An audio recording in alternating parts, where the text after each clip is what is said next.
Basra, often called the southern gateway to Iraq, is a lively city with a population exceeding 1 million.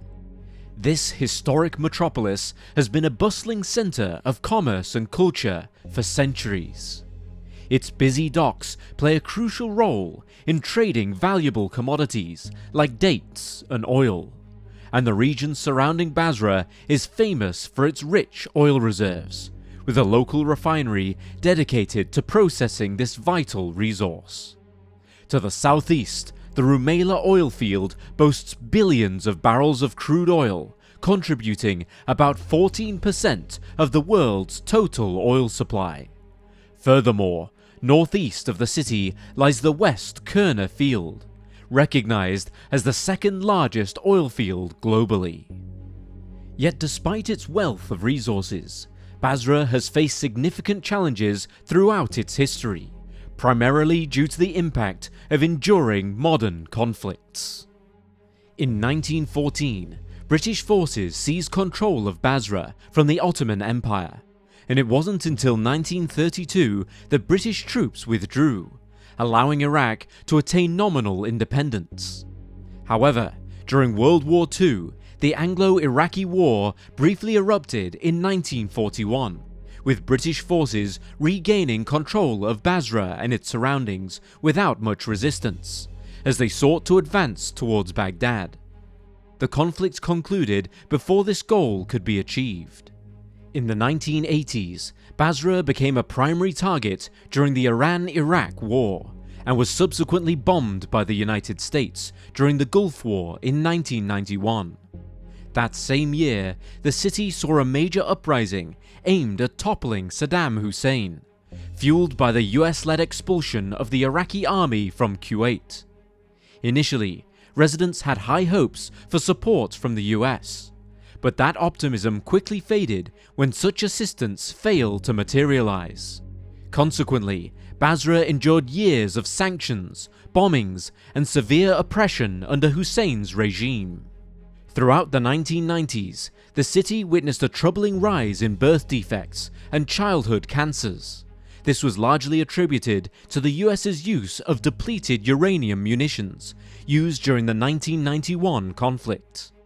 The situation then worsened under sanctions that restricted access to medical supplies and inflated prices for essential goods.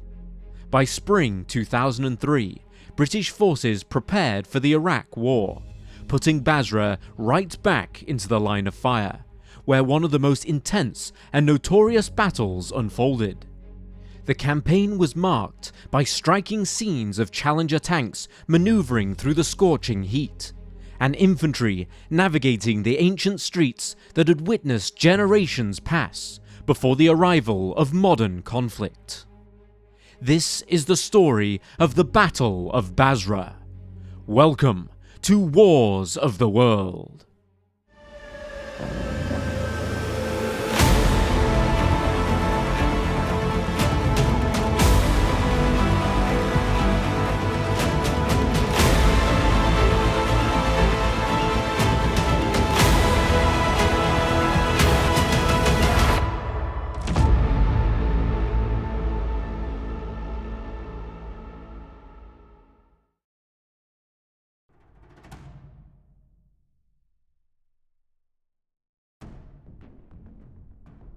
The invasion of Iraq kicked off on March 20th, 2003. Just 2 days prior, US President George W. Bush issued an ultimatum to Iraqi leader Saddam Hussein and his 2 sons Uday and Qusay, demanding that they leave the country or face military action. By the time this ultimatum was delivered, extensive political and military planning for the invasion was already in full swing. In late 2002, residents of Basra became aware of the looming invasion and started prepping for an attack. They organized militias and began constructing fortifications in order to brace themselves for the onslaught. During this period, the city faced regular bombings, which heightened the sense of urgency among its people. The US military pinpointed Basra as one of its key targets in the war, and military spokespeople conveyed to the media that the Shiite population in Basra would be likely to welcome the invading forces and to rise up against Saddam Hussein. This claim was part of a larger public relations strategy devised by the US and UK governments in order to drum up support for the conflict. Military historian Raymond Callahan observed that among Iraqi cities, Basra was anticipated to fall swiftly, providing immediate and striking visuals. Colonel Christopher Langton of the International Institute of Strategic Studies stressed Basra's importance, stating, quote, "Capturing it would send a strong message to the regime. We've taken control of your oil and commercial hub." On March 19, 2003, US and UK forces entered Iraq from Kuwait, approaching Basra along the road infamously known as the Highway of Death from the Gulf War. The invasion forces advanced slowly along this route, creating a traffic jam of military vehicles. The initial clashes of the invasion occurred near Basra's oil fields and coastline. Some fires had already been ignited at the oil facilities, with flames being visible across the border in Kuwait. At the time, US Defense Secretary Donald Rumsfeld condemned Hussein's actions, declaring, quote, "It is a crime for that regime to be destroying the riches of the Iraqi people." The coalition forces' immediate goal was to secure Basra and the nearby Rumaila oil field, and by March 22nd, US Marines had successfully taken control of the oil field, and aircraft had dropped leaflets over Basra, urging Iraqi soldiers to surrender, and some of them complied.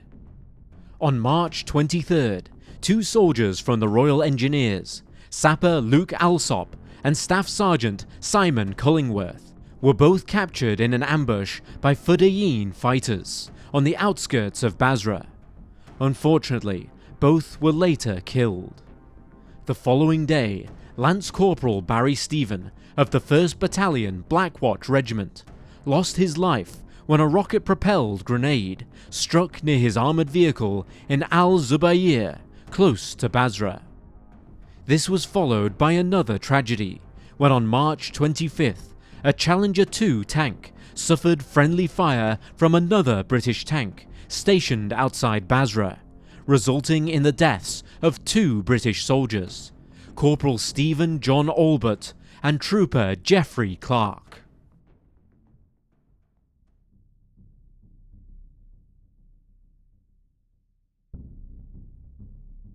"12 Challenger 2 tanks from C Squadron Royal Scots Dragoon Guards began their advance from Al-Faw to Basra.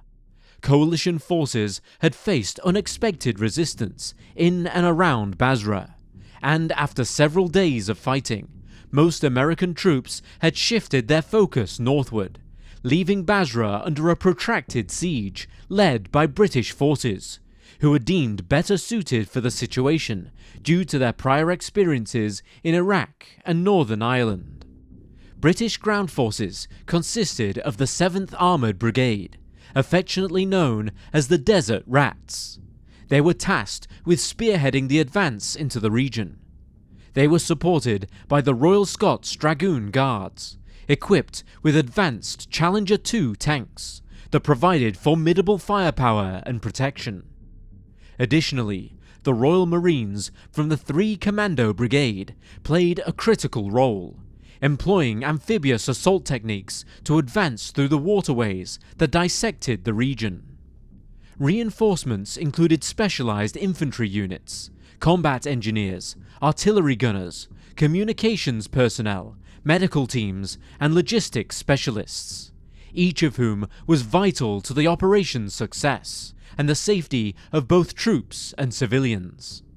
On the opposing side, the forces comprised remnants of Saddam Hussein's regular army, the elite Republican Guard, known for their combat prowess, and the Fujahideen Saddam, a paramilitary group fiercely loyal to the regime and well acquainted with the urban landscapes of Basra. British commanders faced a complex challenge as they aimed to take control of Basra, while minimizing civilian casualties and maintaining essential services such as water, electricity and healthcare. And from the outset, the strategic approach involved a careful and deliberate encirclement of the city, utilizing paths through the desert, canals and marshlands to outmaneuver the defenders effectively. The need for caution was paramount, as the city was home to many civilians who had developed strategies for survival amidst conflict, often venturing from their homes only when confident of the risks involved. This awareness of the local populace's plight underscored the British military's commitment to conducting operations with a focus on preserving life and securing the city's infrastructure during a tumultuous period. British troops had established a cordon around Basra which had a twofold purpose: to limit the defenders' access to reinforcements and supplies, while also applying pressure on their morale, all without causing extensive destruction to the neighbourhoods. By doing so, the British aimed to create a situation where a rapid military push could achieve decisive results, instead of getting bogged down in a prolonged conflict. To gather intelligence, patrols probed the outskirts of the city, while artillery units identified enemy strongpoints for targeting. At the same time, reconnaissance teams created detailed mental maps of potential approaches, choke points, and areas where ambushes might occur. Inside Basra, the ruling regime employed fear as a powerful control mechanism. Fedayeen patrols actively sought out individuals who were suspected of collaborating with British forces, or of organising potential uprisings. The civilians unfortunately were trapped in a web of competing and terrifying rumours. Claims that the British would bombard entire districts, warnings that the regime would retaliate fiercely, and the constant anxiety that remaining stationary could be just as risky as attempting to flee. Meanwhile, British forces chose to wait and observe the situation, gathering valuable intelligence. They preferred for the defenders to venture into open ground, where their advantages in range and optical clarity could be leveraged effectively. This strategy also aimed to evade the enemy's tactic of engaging in close quarters, room-to-room fighting. Although the encirclement was not formally labelled as a siege, for the city's residents the reality was grim. They endured interrupted water supplies, intermittent electricity, and long, tense stretches of silence, punctuated by occasional gunfire. By late March, analysts noted with increasing confidence that British units had gained control over the approaches to Basra, and that the opposition outside the city centre was dwindling, turning into disorganised skirmish lines and isolated sniper positions.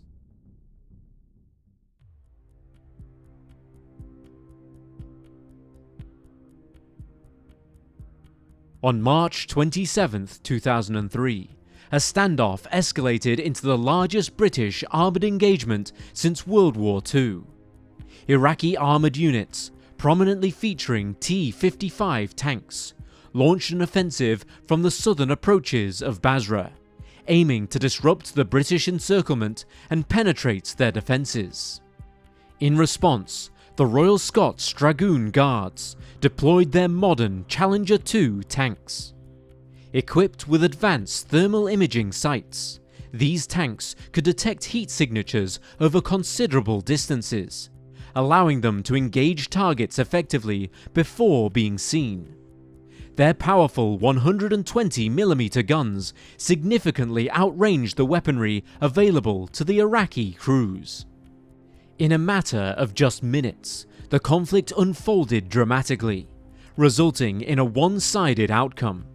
A sequence of Iraqi tanks were destroyed in quick succession, with British crews demonstrating exceptional professionalism and tactical efficiency. The thick dust and smoke from the battlefield began to drift towards the city, painting a grim picture of defeat for the Iraqi forces. contemporary accounts documented the destruction of 14 Iraqi tanks during this engagement, while British forces recorded 0 losses. This engagement highlighted the stark technological gap between the opposing forces. The British troops benefited from advanced composite armour and sophisticated fire control systems, contrasting sharply with the outdated Cold War-era equipment of the Iraqi army.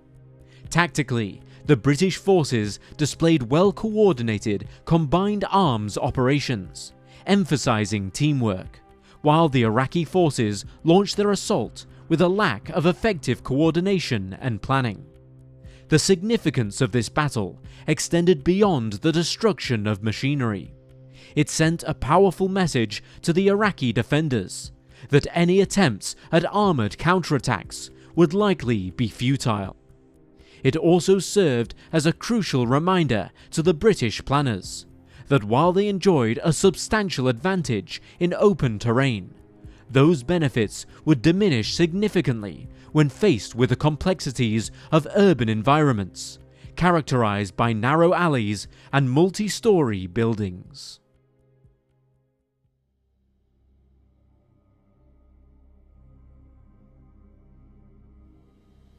On the morning of the 6th of April 2003, the British military launched an operation to take control of Basra, deploying the 7th Armoured Brigade. This strategic move aimed to minimize damage to the city, while overpowering the defending forces. The brigade included the Challenger 2 tanks, which advanced into the city to instill fear and provide protection, while Warrior infantry fighting vehicles transported soldiers to critical positions throughout Basra. Engineers were tasked with clearing obstacles to ensure safe passage, and artillery units targeted well-known enemy strongholds, while attack helicopters flew overhead, scanning for potential threats beyond immediate combat zones. During the initial hours of the operation, the noise of gunfire and explosions filled the air as British forces engaged in combat. Fedayeen fighters launched rocket-propelled grenades from upper floors of buildings before swiftly retreating in order to evade capture.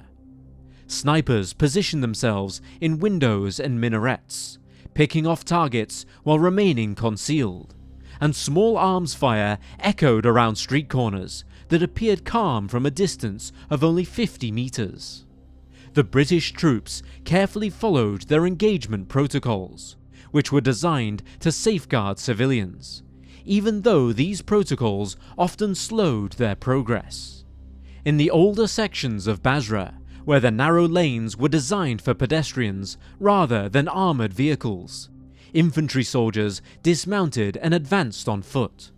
They meticulously cleared each room and rooftop, fully aware that every trigger pull could lead to significant consequences beyond the immediate target. As the day progressed, the humanitarian situation in Basra deteriorated rapidly. Power outages had affected entire districts, leaving residents without electricity, and the water supply system had failed as pumps stopped working, leading to a complete breakdown of water distribution to homes. Meanwhile, untreated sewage began to overflow into the streets, causing unsanitary conditions.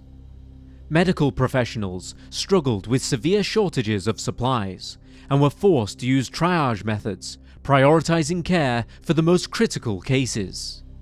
The worsening conditions raised alarms with international organizations concerned about the city's children, who were particularly vulnerable as access to clean water diminished and illness quickly spread due to failing sanitation. Later reports from Human Rights Watch highlighted the extensive damage inflicted upon Basra's already fragile infrastructure. The organization noted that not only the conflict, but also pre-existing weaknesses in the systems contributed to the dire state of the city. The British command faced a significant dilemma. They had to decide between delaying the assault to prevent urban warfare, which could lead to increased civilian suffering, or advancing swiftly to minimize military casualties, knowing that such haste might inadvertently harm innocents and undermine the legitimacy required for governing afterwards. This was a complex situation, one that could not be resolved merely by improving intelligence or extending the timeline. Instead, commanders had to act based on the understanding that the defenders were becoming increasingly vulnerable, and that civilians could be protected during the advance.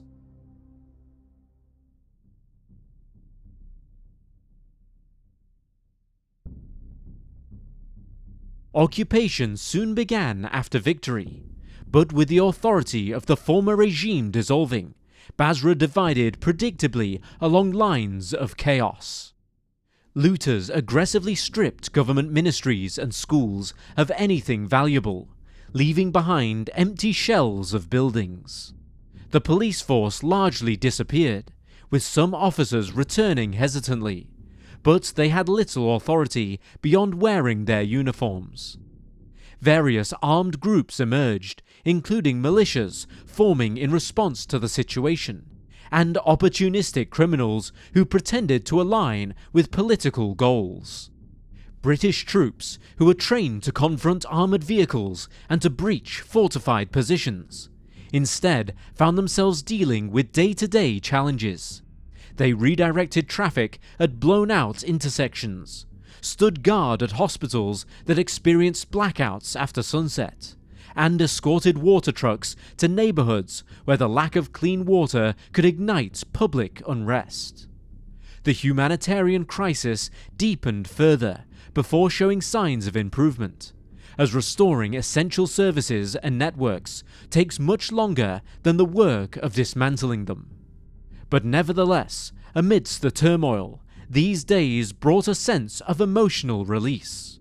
For the first time in decades, the Shia majority could joyfully celebrate religious rites that had been brutally suppressed by the Ba'athist regime. On April 20th, a significant festival drew large crowds into public spaces, allowing them to mark not only a key date on the religious calendar, but also the revival of a civic identity that had been strained yet remained unbroken. By the end of the month, oil exports resumed, signalling a tentative step toward political stability and economic normalization.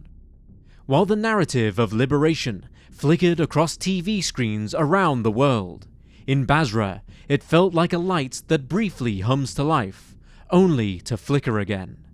Conditions had certainly improved, but they were still far from stable.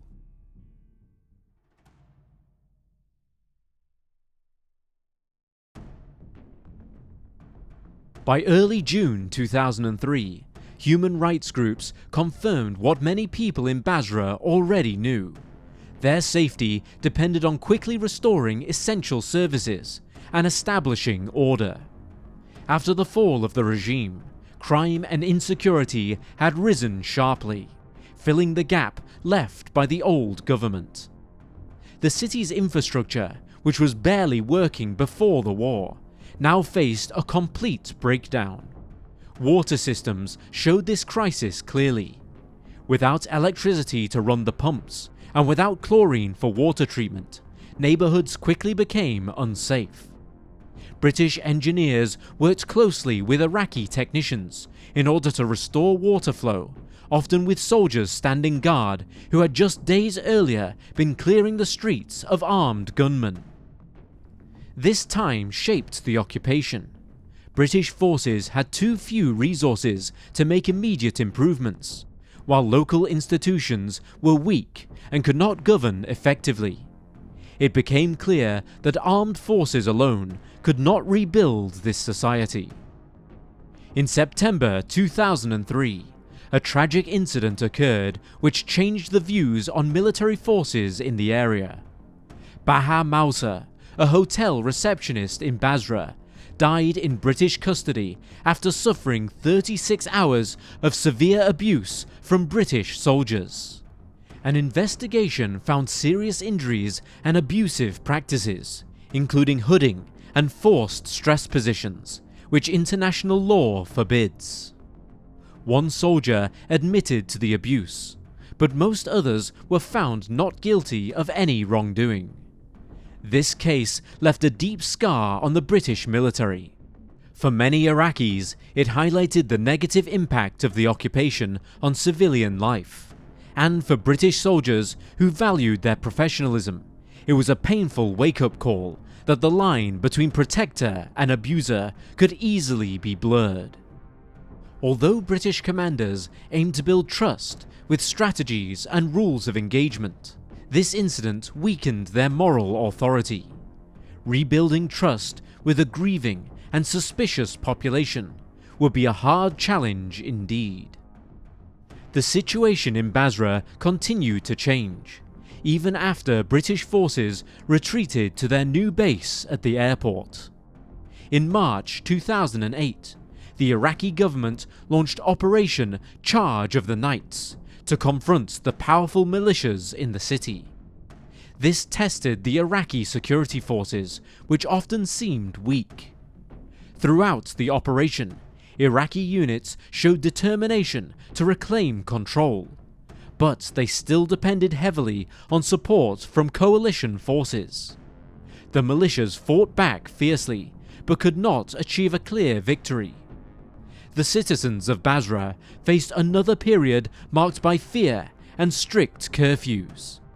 For Britain, seeing an Iraqi-led effort in a city which they had taken by force was an important lesson about the challenges of transferring control. It highlighted that true security must come from local governance. While external forces can help, they risk harming local legitimacy when they intend to take over.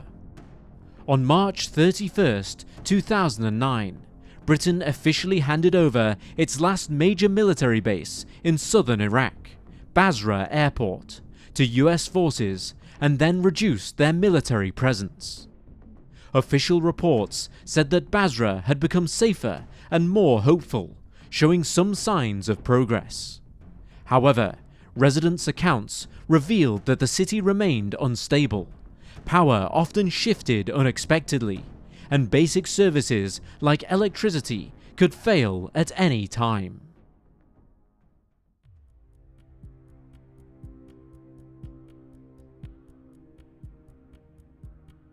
In the aftermath of the short siege, both sides were tallying their losses. The invading forces, including the Royal Australian Air Force, employed both bombing and psychological tactics. On April 5th, US bombers targeted the residential area of Al-Tuwaisi in downtown Basra, reportedly intending to kill Ali Hassan al-Majid, famously known as Chemical Ali. Although in the end al-Majid was not present, the bombing tragically claimed the lives of 17 civilians, when one of the two 500-pound laser-guided bombs was dropped by US planes and hit the area. The use of cluster bombs also raised serious humanitarian issues, as they can leave behind unexploded bomblets that pose an ongoing danger to civilian life, very similar to a landmine. Initially, the UK was reluctant to admit that they had used cluster bombs, claiming that these munitions were not deployed near heavily populated civilian areas. However, on May 28th, Britain conceded to the use of cluster bombs in Basra. Armed Forces Minister Adam Ingram stated, quote, "We said they would be targeted at specific military objectives. Given that there were troops and equipment in and around urban areas, the bombs were used accordingly to eliminate threats to our forces." Ingram acknowledged that over 2,000 cluster bomb projectiles were deployed in Basra, primarily L-20A1 artillery shells fired from the ground. Each shell contained 49 smaller explosives, totaling around 102,900 individual grenades, with approximately 2% of these failing to detonate on impact. This would mean that there was just under 2,500 unexploded grenade-sized projectiles scattered across Basra. UK cluster bombs were responsible for dozens of civilian casualties in Basra during the early days of the conflict. Human Rights Watch reported numerous injuries inflicted on civilians caused by ground-launched cluster munitions around the city. One notably affected area was the Hay al-Muhandisin al-Kubra neighbourhood. On March 23rd, during a cluster strike, 13-year-old Abbas Kadim suffered severe injuries while taking out the garbage. Shrapnel caused critical damage to his bowel and liver, with a fragment embedding itself dangerously close to his heart. Just 3 hours later, submunitions struck the nearby neighbourhood of Al-Mishrak al-Jadid, located about 2.5 kilometers northeast. Ayad Jassim Ibrahim, a 26-year-old carpenter, was asleep in his front room when shrapnel injuries caused him to lose consciousness. Unfortunately, he later died during surgery, while 10 relatives in various nearby rooms also sustained shrapnel wounds. Additionally, 3 children from across the street were also injured by the same cluster strike. The aftermath of this attack left dud grenades scattered throughout Basra, resulting in injuries to children who picked them up in curiosity, and also to UK troops who were later involved in the cleanup efforts. Additionally, Iraqi military dud grenades also caused injuries among civilians. To address the threats posed by unexploded ordnance, British Royal Engineers conducted weeks of operations to locate and dispose of any stray grenades, which in the end proved quite effective. The Iraqi military employed both anti-personnel and anti-vehicle landmines in order to hinder the coalition's advance and to strengthen their urban defences. This resulted in casualties among both civilians and military personnel. Both US and UK forces utilised depleted uranium munitions during this battle. Officials in Basra raised concerns about these weapons, asserting that depleted uranium used in the 1991 Gulf War led to birth defects and cancer among the local population. Colonel James Norton, the director for US munitions, directly addressed these concerns, claiming that Iraq had exaggerated these accusations to deflect attention from their own military failures. In the Battle of Basra, early reports highlighted the loss of 11 British soldiers amidst the fierce fighting, while estimates of Iraqi military casualties ranged between 400 to 500. By the end of the mission, the total number of British fatalities in Iraq had climbed to 179, including many who had lost their lives during the arduous occupation, not just in the chaos of the invasion. A notable aspect of the British strategy in Basra was restraint of their forces. They opted to isolate targets, gather intelligence, and engage only when organised resistance had dwindled, with the aim of minimizing the destruction typically associated with urban combat. This approach required soldiers to face danger head-on, fostering a more personal connection to their surroundings. It compelled non-commissioned officers to assert control against the instinctive urge to open fire, and forced commanders to risk their safety in order to protect civilians. Though this tactic had its shortcomings, it represented a significant departure from relying solely on overwhelming firepower, demonstrating a commitment to preserving the integrity of the city. The experiences in Basra offered the British Army invaluable lessons that no training could replicate. Today, the events of 2003 remain vivid in the collective memory of both the British and the Iraqi people, highlighting the complexities of a conflict that profoundly changed the lives involved.